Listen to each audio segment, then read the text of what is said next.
जब राष्ट्र की जिम्मेदारी जिन लोगों पे है, उनको संविधान के तहत इस देश के लोगों की का मान सम्मान स्वाभिमान बचाने की जिनकी जिम्मेवारी है, उसकी रक्षा करने की जिम्मेवारी है, वही लोग लॉ एंड ऑर्डर के नाम पे अपने ही देश के लोगों से मिलिट्री, पैरामिलिट्री या पुलिस के जरिए लोगों की आवाज दबाने के लिए अगर जो लोग मारे जाते हैं, मैं उसको राष्ट्रीय अपराध की श्रेणी में गिनता हूँ। इसके लिए इस देश में कानून की जरूरत पड़ेगी। देश में संविधान की मानवीय व्यवस्था है या देश में अभी शासन चल रहा है 1947 से पहले की तरह राजशाही और तानाशाही की तरह से, और आने वाली सरकारें इस पे कानून बनाएगी, ऐसे मुझे उम्मीद है कि ताकि कोई भी आदमी सत्ता में के नशे में चूर होके ब्यूरोक्रेसी की मदद लेके, पुलिस प्रशासन की मदद लेके लोगों की आवाज दबाने का काम ना करें और लोगों के सामने उनको अपराधी घोषित करके ये मरने मारने का जो कार्यक्रम है, ये लोकतंत्र में और सिविल सोसाइटी के लिए बहुत खतरनाक है कि हम अपने उस हर देश के नागरिक को श्रद्धांजलि दें और हमारी ड्यूटी बनती है जो भी किसी भी तरह से किसी भी हद तक राष्ट्रीय अपराध की शिकार हुई है। डॉक्टर BR अंबेडकर भवन, Jhansi road, Jhandewala metro station के पास एक राष्ट्रीय स्वाभिमान सभा होने जा रही है,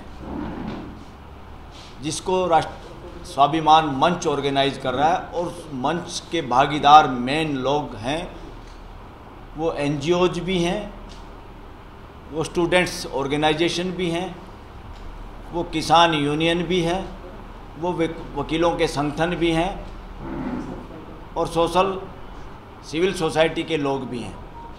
तो उनमें सबसे प्रमुख रोल भागीदारी करने वालों में मिशन जय भीम प्रमुख है और साथ में SC, ST, OBC, माइनॉरिटी के डिफरेंट ऑर्गेनाइजेशन इस मंच के सहभागी हैं, भागीदार हैं। सब मिलके इस देश के एक एक नागरिक के स्वाभिमान को बनाए रखने के लिए जो संविधान गारंटी देता है ह्यूमन डिग्निटी की, सिटीजन की डिग्निटी की, सिटीजन के आत्मसम्मान और स्वाभिमान की, उस पे एक आँच आई है। वो एक नाम हो सकता है, एक निमित्त हो सकता है, सत्यपाल मलिक जी। वो एक कॉन्स्टिट्यूशनल पोस्ट पे थे। जिस तरह से उनके साथ अन्याय हुआ, इस पूरे देश ने फील किया कि देश में संविधान की मानवीय व्यवस्था है या देश में अभी शासन चल रहा है 1947 से पहले की तरह राजशाही और तानाशाही की तरह से। क्योंकि व्यवस्था के अंदर भेदभाव नहीं होता, तानाशाही और राजशाही में भेदभाव होता है। अपनी मर्जी चलती है, मैं राजा मेरी मर्जी, मैं तानाशाह मेरी मर्जी। जिसको चाहे सम्मान दे, जिसको चाहे अपमान दे। ये लोकतंत्र में नहीं चल सकता। लोकतंत्र में इसको चलाने की जो कोशिश करेगा उसको मुंह की खानी पड़ती है। तो उस सम्मान को जोड़ा हर नागरिक ने देश के, कि जैसे ये अपमान पूरे देश का अपमान हुआ है और देश का सम्मान बरकरार रखने के लिए जिनकी जिम्मेदारी थी, इसमें उन्हीं लोगों का रोल, उन्हीं लोगों ने अपराध ये किया है। ये देश की जनता ऐसा मानती है, ऐसा समझती है और हम भी ऐसा मानते हैं। उस सम्मान की लड़ाई के लिए, उस आत्म स्वाभिमान के लिए सत्यपाल मलिक जी को श्रद्धांजलि देंगे सारे ऑर्गेनाइजेशन मिलके। देश की असली पार्लियामेंट, देश की जनता। पार्लियामेंट ने फॉर्मेलिटी की, जब उनको पता चल गया पूरा देश नाराज़ है, फॉर्मेलिटी की उन्होंने। उस फॉर्मेलिटी की भाषा को भी अगर देखेंगे, आज तक जितने लोगों को पार्लियामेंट में श्रद्धांजलि दी गई, उसके वक्तव्य को और सत्यपाल मलिक जी को जो श्रद्धांजलि दी गई, उस वक्तव्य को अगर अखबारों में छाप दिया जाए तो पता चलेगा उसमें भी भेदभाव किया। तो साथियों, ये स्वाभिमान सभा पूरे देश के हर उस नागरिक की जिसके स्वाभिमान पे चोट आई, उन सबको श्रद्धांजलि देने का हमने ऐतिहासिक निर्णय लिया सब इस मंच ने। उसमें 750 के करीब जो किसान शहीद हुए, जिनकी कोई सुध नहीं ली पार्लियामेंट ने, कभी 1 मिनट का मौन धारण भी नहीं किया। इस देश की असली पार्लियामेंट, देश की जनता उन लोगों को श्रद्धांजलि देगी 27 तारीख को। और ये जगह जिस पे ये श्रद्धांजलि सभा होगी, ये उस शख्सियत की खरीदी हुई, उस शख्सियत की दान में दी हुई जगह है, उनके नाम से है, जिन्होंने इस देश के संविधान में ह्यूमन डिग्निटी की स्थापना की, लिखित में सबूत के तौर पे। उसी को बचाने के लिए हम सब इकट्ठा होंगे। उसमें उन बहन बेटियों को भी श्रद्धांजलि दी जाएगी जो रेप की विक्टिम हुई इस देश में, चाहे वो किसी भी समाज से थी, उनका सम्मान, उनके परिवारों का सम्मान, पूरी मानवीयता का अपमान हुआ। कईयों को तो बिना घर वालों की पूछताछ के संस्कार तक कर दिए गए ज़बरदस्ती। दूसरा, जो लोग जल जंगल ज़मीन की रक्षा के लिए मरे या मारे गए, उन सब को भी श्रद्धांजलि दी जाएगी, ताकि ये देश लोकतंत्र है और लोकतंत्र में जनता सर्वोपरि है। जनता ने ये ठाना है कि हम अपने उस हर देश के नागरिक को श्रद्धांजलि दें, और हमारी ड्यूटी बनती है जो भी किसी भी तरह से किसी भी हद तक राष्ट्रीय अपराध की शिकार हुई है।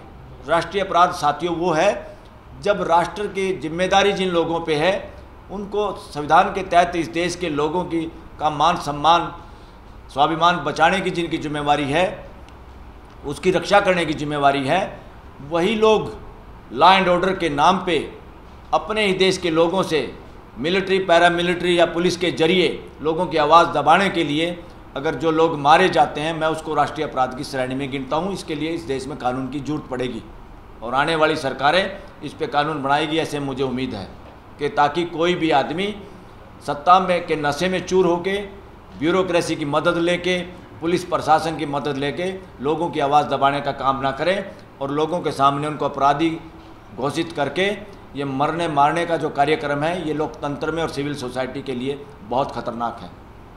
और साथियों, बाढ़ के दौरान भी लोग मारे गए, मणिपुर में भी लोग मारे गए, और देश के SC/ST एक्ट को जब आमूल चूल परिवर्तन जुडिशरी ने एक अपराध किया था, इंटरप्रिटेशन में जो अपराध बहुत बार जुडिशरी करती है इस देश में, तो देश के मालिकों ने खड़े होकर सड़कों पे जब उसका विरोध किया, जब अपनी खुद की अदालत लगाई, तब वो कानून दोबारा रीइंस्टेट हुआ, जिसको अभी भी डाइल्यूट करने की कोशिश है।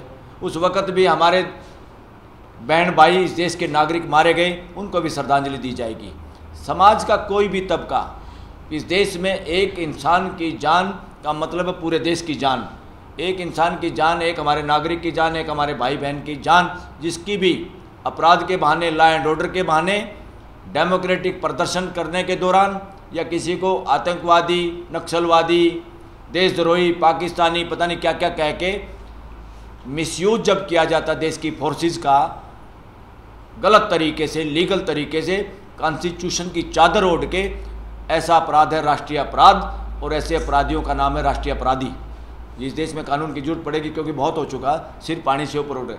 अब ये श्रद्धांजलि सभा है, और इस श्रद्धांजलि सभा में हम देश के हर नागरिक को और आसपास दिल्ली के पास जो भी लोग हैं, सभी समाजों के लोग बढ़ चढ़ के हिस्सा लें। इवन माइनॉरिटी समाज के साथ भी कई अपमानजनक घटनाएं हुई और वो लोग भी मारे गए, उन सब को भी श्रद्धांजलि दी जाएगी। इसलिए पूरे समाज से, देश के असली मालिकों से निवेदन है, इस कार्यक्रम में सब अपनी भागीदारी करें, ज़्यादा से ज़्यादा संख्या में पहुँचें और पहुंचकर पूरी ज़िंदगी गौरवान्वित फील करें कि हम ऐसे मौके पे एक ऐसी नई पहल के अंदर, एक ऐसी डेमोक्रेटिक सिद्धांतों के अनुसार श्रद्धांजलि में शामिल हुए थे, जो पहली बार देश में हो रही है।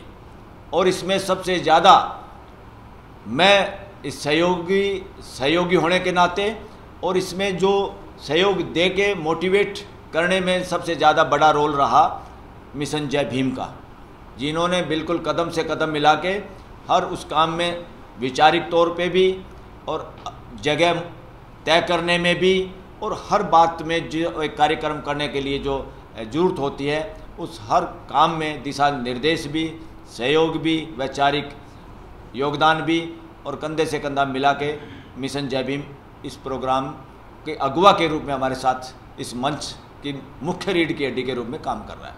तो साथियों, देश के लोगों से, दिल्ली में ख़ासतौर पर रहने वाले लोगों से, दिल्ली NCR में रहने वाले लोगों से, और इसके ज़रिए हम मैसेज ये भी देना चाहते हैं कि देश में किसानों को श्रद्धांजलि देने का ये पहला प्रोग्राम देश में हो रहा है। ये प्रोग्राम बहुत दिन पहले हो जाना चाहिए था। इस प्रोग्राम के अंदर कुछ मुख्य मांग, कुछ मुख्य बातें बाद में प्रोग्राम वाले दिन रखी जाएंगी, जो देश के अभिमान को बरकरार रखने के लिए बहुत ज़रूरी है। उन बातों पे पूरी टीम डिस्कस करके तय करेंगी और उस दिन सबको बताया जाएगा। तो इसलिए सबसे अनुरोध है कि सब इस भारी से भारी संख्या में हर समाज के लोग इसमें ज़रूर पहुँचें, क्योंकि ये देश के स्वाभिमान के लिए एक श्रद्धांजलि प्रोग्राम है। इसमें श्रद्धांजलि दें अपने देश के हर उस नागरिक के जिसके साथ अन्याय हुआ है और इसका हिस्सा बने, और आने वाली पीढ़ियों का और आज जो हम लोग हैं उन सब के स्वाभिमान को कोई ठेस पहुंचाने की हिम्मत ना करे फ्यूचर में इस देश में, कानून के नाम पे या शासन के नाम में। संविधान के बाद शासन नहीं, सिर्फ और सिर्फ व्यवस्था, मानवीय व्यवस्था की स्थापना की ड्यूटी है सरकारों की, राज करने की नहीं। यहाँ राज नहीं है, ना कोई राजा है। यहाँ रूल ऑफ लॉ नहीं है, रूल ऑफ कॉन्स्टिट्यूशन नहीं है। यहाँ सिस्टम ऑफ कॉन्स्टिट्यूशन है, सिस्टम ऑफ लॉ है। क्योंकि रूल का मतलब होता है डंडा। जब रूलर नहीं तो रूल काहे का, तो रूल नहीं, शब्द भी गलत हैं, बदलने होंगे। और मानवीय व्यवस्था स्थापित करने में, योगदान देने में फ्यूचर के लिए क्या करना चाहिए, ये मंच लगातार मंथन करेगा और मंच मजबूती से प्लेटफार्म देश के लोगों को मुहैया कराएगा।